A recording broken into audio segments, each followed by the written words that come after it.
Welcome back to GMF Talk. Do you believe that we have never walked on the moon? That there's a conspiracy behind 9/11? That Diana, Princess of Wales, was perhaps murdered? Or that COVID-19 perhaps is a hoax? Well, if that's the case, then you belong to a growing number of people who simply do not trust science. In the US alone, a fifth of the population have expressed their reservations about science, according to a poll published by the Pew Research Center in August 2020. In South America, that number rises to 35%, according to the UK-based Wellcome Trust Foundation, and in Africa, it's 1 out of 2. But why? Why do people turn their backs to science, trying to rationalize how the world might work by other means? Well, that's what we're here to discuss today. I'm being joined by Dr. Andreas Kappes, Senior Lecturer in Psychology at City University, London. Dr. Kappes examines human behavior at the intersection of psychology, neuroscience, and behavioral economics. And he says in his bio that he focuses on how the unavoidable certainty in all our social decisions affects our behavior, how and when we are influenced by others, and how we learn about ourselves and others. Welcome to GMF Talk, Dr. Kappes. Thanks you so much for having me. It's a pleasure. And now let's start with a look back on 2020. This truly was an exciting year for scientists, not only virologists and epidemiologists, but also for those who study human behavior, like yourself. Could you briefly sum up? What are some of the more interesting discoveries you've had this year, and perhaps what were some of the surprises you encountered? Well, that's a great question. I think I could probably talk about that for hours. I think somehow maybe I start with the latter bit. Somehow surprising, I think, for me as a behavior scientist, was how much basically psychology and behavior science has penetrated the mainstream. I think here in the UK, where I'm at home, but I think it's fair to say all over the globe, people are taking psychology, behavioral science into considerations when they're thinking about vaccines, when they're thinking about changing behaviors, when they think about policies that address behavior. So I think it was wonderful as a behavior scientist to kind of see that we finally made it to the big table. But on Tuesday, I told my students, well, it's kind of like the best of times and it's the worst of times. I think we have more responsibility. And I think we were more taken into account, but we also were humbled a little bit to see. I think we got some things wrong, and I think we kind of realized that maybe some parts of our science are not yet as reliable as other parts of science. And I think that's also something that was really important for me to realize, not only what we know and not only the importance, but also where we lack confidence and where we need to kind of take that as a cue, a newfound responsibility to be even more motivated to better understand human behavior. The best of times and the worst of times. We are indeed living in rather Dickensian times. Well, we are still in the midst of a global pandemic. And even if there is a light at the tunnel now with COVID-19, there is also an infodemic that is going hand in hand with what's going on with COVID-19, from outlandish conspiracy theories involving shadow societies and 5G technology to unfounded anecdotes about pseudo-cures for the disease. Why is it that people are so often trying to fight scientific consensus out there? What are some of the behavioral mechanisms at play there?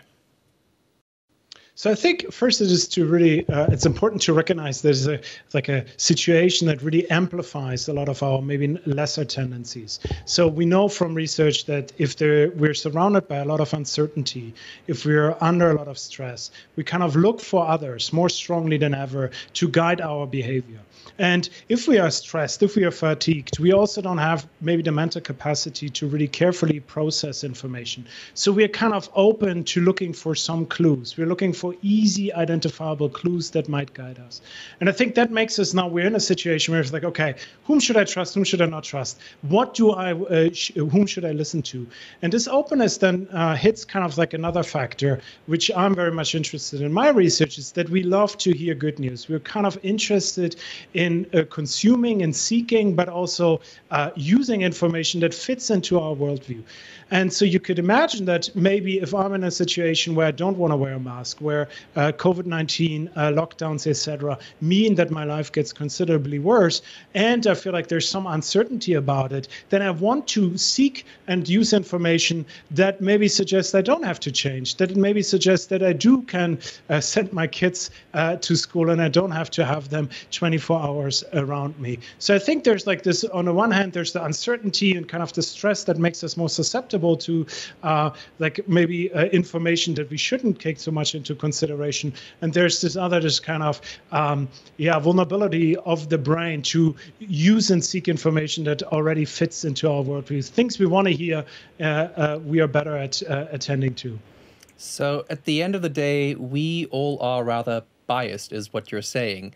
But the coronavirus pandemic, this is not the first time that people have displayed holding on to erratic views and behavior on such a grand and collective, above all, scale. And my guess is that it probably won't be the last instance either. There are people around the globe that treat issues like global warming or the practice of fracking with the same kind of, well, they would call it skepticism. Is there an overall pattern behind all this that you could try to explain to us? Well, I think for me, this is often a very social phenomenon. So you can, I think what I alluded to before and in my research, what we find in research of other people as well, is that the brain is really good at neglecting information it doesn't like to. So if you think, for instance, about global warming, you might hear that you should have a different car, or that you do something about you should travel less, etc. Maybe you should even change your diet, things we don't want to hear. So things that we don't want to hear, we're really good at neglecting. But once we're socially pressed, we're kind of, somebody asks us, why are you not listening to it? We have to defend our views. And this is basically when we kind of turn ourselves into believers. So you could think about maybe you don't want to wear a mask. Now you're kind of ambiguous about it. You feel like, I don't know, should I wear a mask? Should I not wear a mask? Now I have to defend publicly, whether it is in front of friends or so, for my opinion. And now I basically entrench myself in that opinion. So you can basically turn yourself into a believer by having to defend your views. And that could be on readily available like Twitter or something like that, or it could be among friends. So I think, yes, what you said in the beginning of your question, right? Yes, I don't think this will go away. I think there's part of us that is susceptible for that. I think also another real issue, I think, that underlies it, or another component, is there's a search for meaning. I think a lot of people, in what we can see in the data, is that they feel like their life lacks a certain type of meaning. But if you then join a fight against big pharma or something else, thereby you join a community and your life gets some purpose. So there's something really to be gained by kind of ignoring certain parts of the reality that might be actually feel good, make you feel good, and make you happier. So I think, as you said, this will not go away, because I think joining certain, maybe to us, seemingly outlandish groups might really have some benefits for the people that join them. So I think that's kind of important to keep in mind, that this is not merely like an informational issue. There's like, oh, with more information we can solve that. Maybe we have to find different ways to attack that.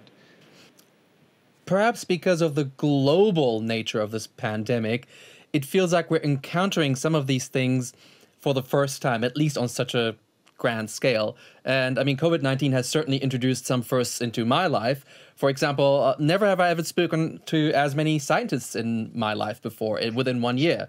And generally speaking, we've all observed that scientists are now being somewhat treated as the superstars of 2020, at least as long as you don't belong to those who don't believe in scientists. Some would even call you guys superheroes. Do you and your colleagues feel like celebrities with all the attention turning to science this year? Well, I think there are some scientists who became superheroes, and rightfully so.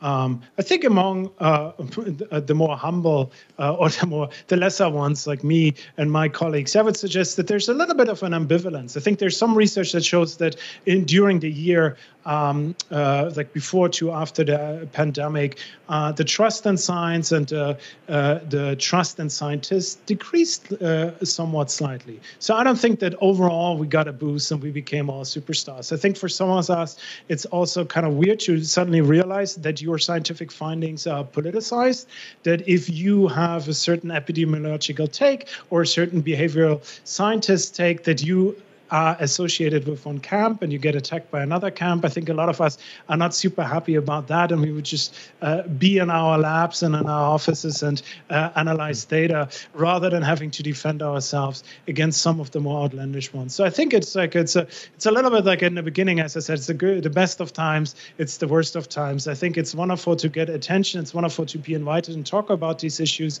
I very much agree, but there's also something where you kind of feel like, oh, if you're not careful, you might be associated with the wrong crowd. Okay, well, I have one final question left, and from your professional and perhaps also your personal point of view, what are the biggest lessons we have learned about the human condition itself in the course of this unprecedented pandemic? It's a great question. I don't know if I have a fantastic answer. I think my answer is a little bit more like you're on a smaller scale. I think I take the cue to the personal. I think like in some ways the resilience of of us, right? Of humans. I think we have endured a lot of drastic changes, a lot of really difficult situations, and yet we kind of keep on going. I think I'm quite impressed with that. If you kind of consider the world and the state how it is now, how it was a year ago, I think it's drastically different. And yet most of us kind of keep on going and remain happy and productive. And I think one of the things I realized is like some of the things I teach to my students, where I think like, don't overvalue money, don't worry too much about achievements. It's social connection. And it's even smaller things like going out into nature that really make us happy. And, I preach that, but I'm not sure if I was always a believer into that or would implement it in my life. But then during the pandemic, I realized, oh my God, I need to see some trees. I need to get out here. And I wish I could hang out with some other people than my children. So yes, I think that's kind of like, whereas like, it's almost like I became more of a believer into the research that I'm teaching to my students. So that's for me a personal revelation. All right. I'm going to follow up on that and actually go out in nature and spend some time around the trees this afternoon. But thank you very much for joining me today, Dr. Kappes, and for sharing your insights. And also a big thank you to our global audience for tuning in. Everyone, please stay safe, stay healthy, and stay curious. Until next time.